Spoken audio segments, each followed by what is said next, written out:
శుభకార్యాలకు పూజార్ల కోసం వెతుకుతున్నారా? పూజారీస్.com లో అతి తక్కువ ధరలకే పూజార్లను ముందే బుక్ చేసుకోండి. వెంటనే కాల్ చేయండి.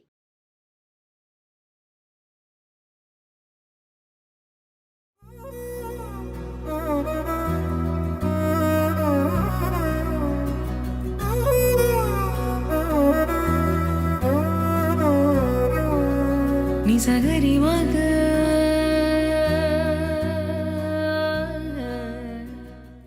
జై శ్రీమన్నారాయణ. జయ శ్రీమన్నారాయణ. గురుగారు, ఇప్పుడు మనం శ్రీ రామదాసాంజనేయ స్వామి వారి ఆలయం సింఫోనీ పార్క్లో ఉన్నాం. చాలామంది నిత్య జీవితంలో గుడికి వెళ్తూ ఉంటారు, కానీ ఇంటి నుంచి డైరెక్ట్ వచ్చి గుళ్ళు అడుగు పెడతా ఉంటారు. కానీ సర్వసాధారణంగా ఒక గుడికి వెళ్ళేటప్పుడు దేవుణ్ణి ఎలా దర్శించుకోవాలంటారు? చాలా మంచి ప్రశ్న. ఇది మనందరం తప్పకుండా తెలుసుకొని దీన్ని ఆచరించాలి. చాలా ఈజీగా అర్థమయ్యేట్టుగా ప్ర అనే ఒక అక్షరాన్ని మనం గుర్తుపెట్టుకోవాలి. 5 ప్రాలు. ఆ 5 ప్రాలు ఏంటో మనం ఇప్పుడు తప్పకుండా తెలుసుకుందాం ఒక తర్వాత ఒకటిగా. ముందు ప్రవేశము అంట. అంటే దేవాలయాలకు ప్రవేశించేటప్పుడు కాళ్ళు కడుక్కుంటాం. ఎందుకు కడుక్కుంటామండి అంటే మన మనసులో ఏవేవో ఆలోచనలు ఉన్నాయో వాటన్నిటినీ కూడా మనం వాటిని బయటే వదిలేయాలి. ఆ వదిలేసి పాదపక్షణాల తర్వాత మన మనసులో పరమాత్మనే ధ్యానిస్తూ ఆయన విషయాన్నే తెలుస్తూ వెళ్ళాలి. మనం పాదపక్షణాలు చేసుకుందాం.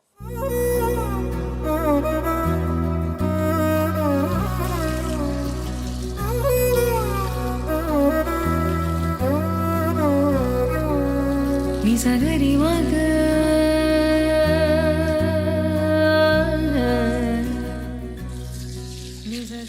ఇలా పాదపక్షాలు చేసిన తర్వాత చాలా మంది తల మీద నీళ్ళు చల్లుకుంటారు. పుండరీకాక్షాయ నమః, పుండరీకాక్షాయ నమః, పుండరీకాక్షాయ నమః చదువుకుంటాం. పుండరీకాక్షుడు అంటే శ్రీమన్నారాయణుడు అర్థం. ఆయన నామాన్ని తలుచుకోవడం వల్ల మనం పవిత్రం అయిపోతున్నాం. అపవిత్రః పవిత్రోవా సర్వావస్థాన్ గతోపివా యః స్మరేత్ పుండరీకాక్షం సబాహ్యాభ్యంతర శుచి అంటారు. అంటే ఏ పరమాత్మ నామాన్ని మనం స్మరించడం వల్ల లోపల బయట మనం శుద్ధి పొందుతున్నామో ఆ పరమాత్మని తలుచుకొని 3 సార్లు మనం తీర్థాన్ని నీటిని ప్రోక్షణ చేసుకుంటాం. అలా మనం మొదటి చూస్తాం, ప్రవేశము అన్నాం. పాదాలు కడుక్కోవడం వల్ల అన్నిటినీ బయటే వదిలేస్తున్నాము. ఇప్పుడు లోపలికి మనం వెళుతున్నాం. గురుగారు, గుడిలో మనం అడుగు పెట్టిన తర్వాత కాలు కడుక్కున్న తర్వాత మొదటి ద్వారం ఏదైతే ఉందో అప్పుడు కుడికాలే పెట్టాలంటారా?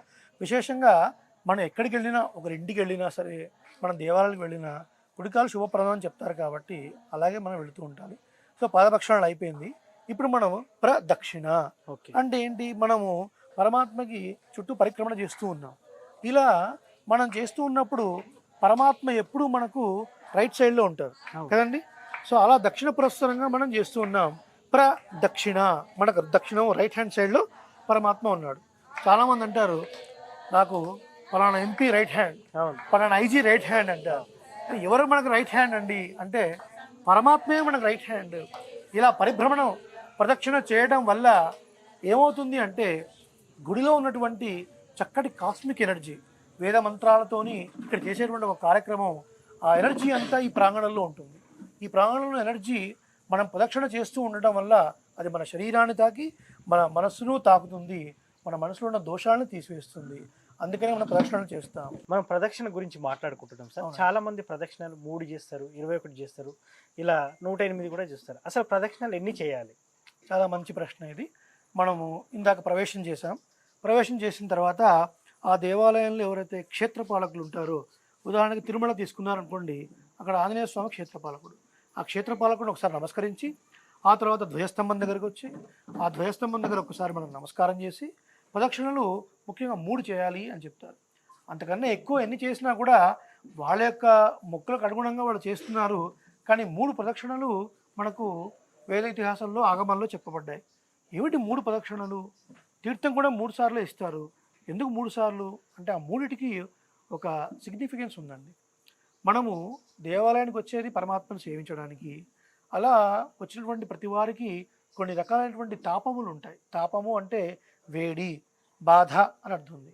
ఏమిటి ఆ తాపము అంటే 3 ఉన్నాయని చెప్తాం కదా, తాపత్రయము అంటాం. ఆది భౌతిక, ఆధ్యాత్మిక, ఆది దైవిక.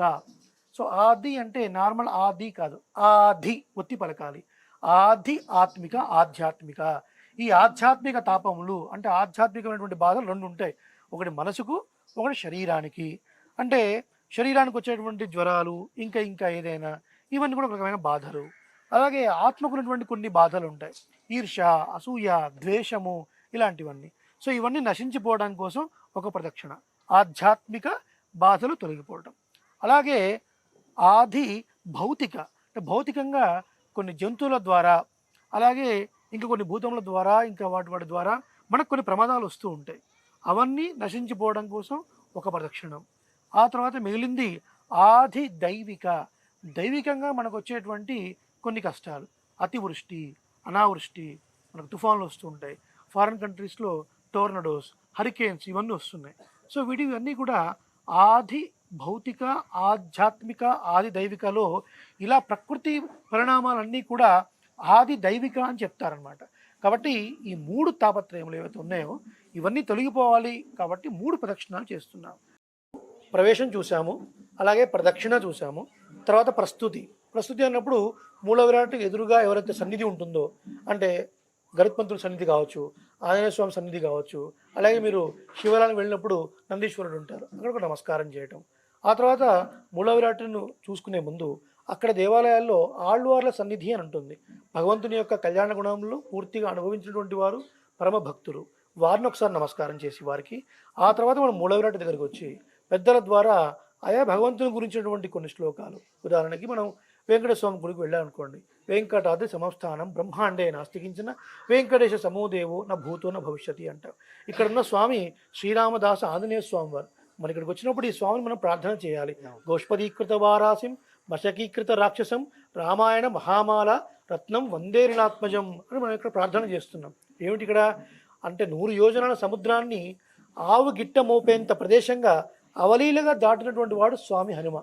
100 యోజనాలంటే అప్రాక్సిమేట్లీ 1300 కిలోమీటర్స్. అంత పెద్ద సముద్రాన్ని ఆవు పాదం మోపితే ఎంత ఈజీగా దాటొచ్చండి, చిన్న పిల్లవాడు కూడా దాటుతాడు కదా. అంత అవలీలగా దాటిన స్వామి మశకీకృత రాక్షసుల్ని మనం దోమలు పెడతాం, కొట్టి చంపుతాం చూసారా, అలాగా దోమల్ని నశింపజేసినట్టుగా నశింపజేసిన స్వామి రామాయణ మహామాల. ఒక రామాయణాన్ని పూర్తి ఒక మాలగా అనుకుంటే మధ్యలో ఉన్నటువంటి పెండెంట్ రత్నం లాంటి వాడు స్వామి హనుమ. అలాంటి స్వామిని మనం ప్రార్థన చేస్తాం.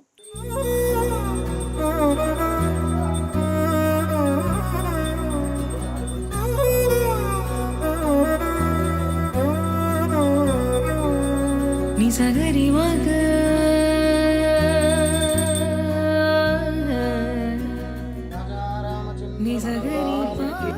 ఇప్పటి వరకు మనం 4 ప్రాలు చూసామండి. ప్రవేశం, ప్రదక్షిణం, ప్రస్తుతి, ప్రార్థన. ఇక్కడ చివరిది ప్రసాదము. ఈ ప్రసాదంలోనే తీర్థము, షటగోపము, ప్రసాదము వస్తాయి.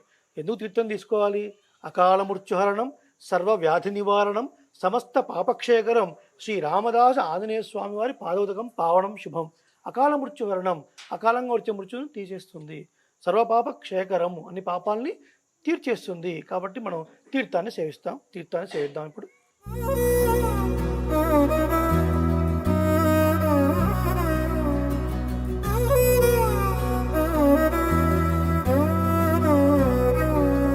నిసగరి మగ. గురువు గారు, ఈ గుడి యొక్క స్థల పురాణం ఏంటి? జై శ్రీమన్నారాయణ. నా పేరు మాడభూషణ వేణుగోపాలాచార్యులు. గత 100 సంవత్సరాలకు పైబడే ఉంటుంది ఈ యొక్క దేవాలయం చరిత్ర. పూర్వకాలంలో ఇక్కడంతా కూడా పంట పొలాలు ఉండేవి. ఒక పెద్ద పుట్టలో స్వామివారు ఉండడం జరిగింది. అలా ఒకానొక సందర్భంలో బాలరాజ్ సింగ్ అనే ఒక భక్తుడికి కలలో ప్రత్యక్షమయ్యి స్వామివారు, నేను పలానా చోట ఉన్నాను, వెతికి తీయండి అని చెప్పగానే 21 మంది బ్రాహ్మణులందరూ కూడా 11 రోజుల పాటు యజ్ఞయాగాది క్రతువులు చేసి ఆ యొక్క పుట్టని తవ్వగానే స్వామివారి యొక్క రూపం ప్రత్యక్షమైంది. ఆ స్థలంలోనే పెద్ద బావి కట్టి ఇక్కడ సింబనీ పార్క్ హోమ్స్ ప్రజలందరూ కూడా పూర్వకాలంలో ఇక్కడ తీర్థం నీళ్లు తాగేవాళ్ళు ఆ యొక్క బావిలోవి. మీరు స్వామివారి మూల విరాట్ చూస్తే గనక స్వామివారి తల భాగం పక్కన ఒక విరిగిన ముక్కలా కనబడుతుంది.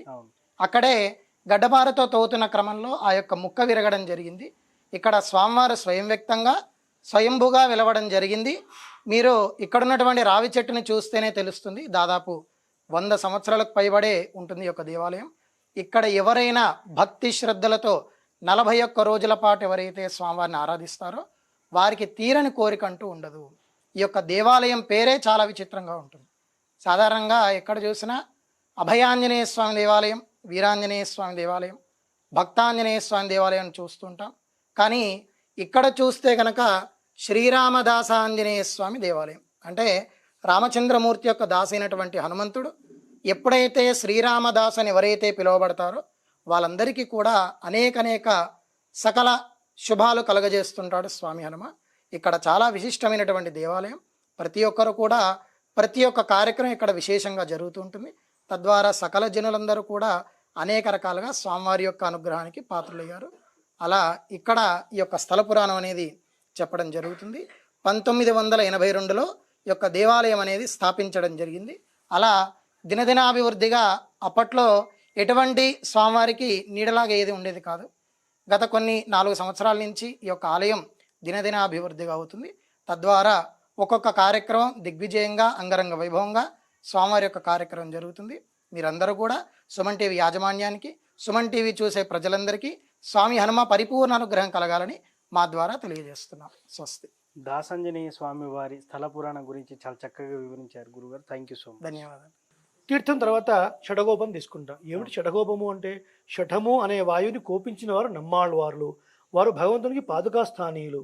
కాబట్టి ఆ షడగోపాన్ని మనం తీసుకోవడం వల్ల పరమాత్మ యొక్క అనుగ్రహం మనకు కలుగుతుంది, ఆయనకు సంబంధించిన భక్తి మనకు కలుగుతుంది. అది షడగోపంలో ఉన్నటువంటి అంతరార్థం. ఇకపోతే చివరిది మనందరికీ ఇష్టమైనది ప్రసాదం. ప్రసాదయతి ఇది ప్రసాద. ఏది తీసుకోవడం వల్ల మన మనసు నిర్మలం అవుతుందో దాన్ని ప్రసాదం అంటాం. ఇంట్లో పులిహోర చేస్తామండి, అప్పటిదాకా పులిహోర, పరమాత్మ నివేదన చేయగానే ప్రసాదం అవుతుంది. అట్లా ఏదైనా అంతే. కాబట్టి ఏది తీసుకోవడం వల్ల మన మనసు నిర్మలం అవుతుందో దానికి ప్రసాదం అని పేరు. కాబట్టి భగవంతుడు మనం ఎన్ని కేజీలు చేసినా ఆయన ఆరగించిన తర్వాత అదేమీ తగ్గదు. ఏం చూస్తాడు ఆయన?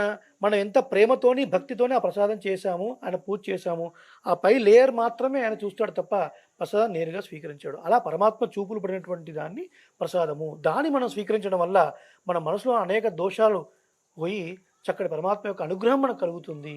ఇది సూక్ష్మంగా ప్రవేశం, ప్రదక్షిణం, ప్రస్తుతి, ప్రార్థన, ప్రసాదం. 5 ప్రాల గురించి ఇంత అర్థం పరమార్థం ఉంటుందని ఎవరికి తెలియదు. దాని గురించి పూర్తిగా వివరించినందుకు థ్యాంక్ యూ. అనేక మంగళాశాసనాలు. సమస్త సన్మంగళాన్ని భవంతు. జయ శ్రీరామ్. జై శ్రీరామ్. అసలు గుడికి వచ్చినప్పుడు ఎలా రావాలి, ముందుగా ఏం చేయాలి, ఆ తర్వాత ముగింపు ఎలా ఉండాలనేది 5 ప్రాల ద్వారా గురువుగారు చాలా చక్కగా చెప్పారు. ఇది వాటి కార్యక్రమం. మరో కార్యక్రమంలో మళ్ళీ కలుద్దాం. Thank you.